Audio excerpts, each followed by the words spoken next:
Hello செல்ல பிள்ளைங்களா, எல்லோரும் எப்படி இருக்கீங்க? எல்லோரும் நல்லா இருக்க இறைவனை வேண்டுகிறேன். இன்றைக்கி என்னென்னு பார்த்தீங்கன்னா, வேலை செய்கிற எல்லாருக்கும் முட்டை போட்டு குருமா வச்சுட்டு அப்புறமா ஒயிட் ரைஸ், தயிர், ஒயிட் ரைஸு, தயிர், முட்டை குருமா எல்லாருக்குமே ஒரு 20 பேர் 25 பேர் வேலை செய்கிறாங்க. அதனால் எல்லாருக்கும் போட்டு வச்சுட்டேன். இன்னொரு சாதம் வச்சுக்கிட்டு இருக்கேன். அப்புறமா பிள்ளைங்க எல்லாம் வெளியில் வெயிலில் கிடக்குதுங்க. இன்றைக்கி வந்து கேக்கே செஞ்சாங்க. மதியானத்துக்கு ஏதாவது சாப்பாடு செஞ்சுக்கணும்னு, அதனால் சரின்னு செஞ்சாங்க. ஒரு பிள்ளைங்களாம் விளையாண்டுட்ருக்காங்க.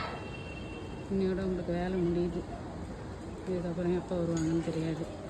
சரி, நம்மளால் முடிஞ்சது. நேற்றுக்கு டீ போட்டு கொடுத்தேன் 2 வேளை, பிஸ்கட்டு ரஸ்க்லாம் வாங்கி கொடுத்தேன். இன்றைக்கி முடிஞ்சது. சரி, அவங்க கேட்டுட்டாங்க வாய் விட்டு, அதனால் இன்றைக்கி சாப்பாடு செஞ்சு கொடுக்கணும் இல்லைங்களா.